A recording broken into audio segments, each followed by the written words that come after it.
আন্তর্জাতিক অপরাধ ট্রাইব্যুনালের চিফ প্রসিকিউটর মোহাম্মদ তাজুল ইসলামকে নিয়ে গণ অধিকার পরিষদের একাংশের সভাপতি নুরুল হক নূরের দেওয়া বক্তব্য প্রত্যাহার করে ক্ষমা না চাইলে তার বিরুদ্ধে আইনি ব্যবস্থা গ্রহণ করা হবে।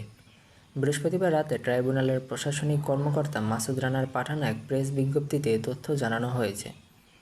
বিজ্ঞপ্তিতে বলা হয়, বৃহস্পতিবার বিকেল ৫টার সময় গণ অধিকার পরিষদ একাংশের সভাপতি নুরুল হক নূর ও তার একদল সহযোগী ও বহিরাগত ব্যক্তিদের নিয়ে সুপ্রিম কোর্ট প্রাঙ্গণ থেকে উস্কানিমূলক ও মানহানিকর স্লোগান দিতে দিতে একটি মিছিল নিয়ে আন্তর্জাতিক অপরাধ ট্রাইব্যুনালের মূল প্রবেশ গেট দিয়ে জোরপূর্বক প্রবেশের চেষ্টা করেন।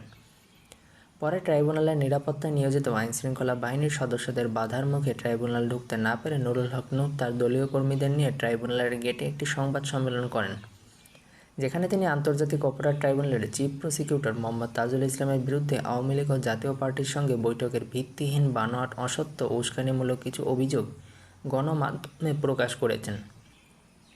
উদ্দেশ্য প্রণোদিতভাবে তার আনা এসব মিথ্যা অভিযোগ ইলেকট্রনিক এবং প্রিন্ট মিডিয়া ও সামাজিক যোগাযোগ মাধ্যমে ছড়িয়ে যায়। নুরুল হক নূরের এই বক্তব্যের ফলে আন্তর্জাতিক অপরাধ ট্রাইব্যুনাল এবং চিফ প্রসিকিউটর মোহাম্মদ তাজুল ইসলামের মর্যাদা ব্যাপকভাবে ক্ষুণ্ণ হয়েছে। বিজ্ঞপ্তিতে আরও উল্লেখ করা হয়, নুরুল হক নূর ও তার দলীয় কর্মীদের এমন বেআইনি কার্যকলাপ সম্পূর্ণ অনাকাঙ্ক্ষিত ষড়যন্ত্রমূলক বলে প্রতীয়মান হচ্ছে। তার এই হঠকারী কার্যক্রমে জুলাই-আগস্ট গণহত্যার ও মানববিরোধী অপরাধের বিচার প্রক্রিয়া প্রভাবিত বাধাগ্রস্ত করার শামিল।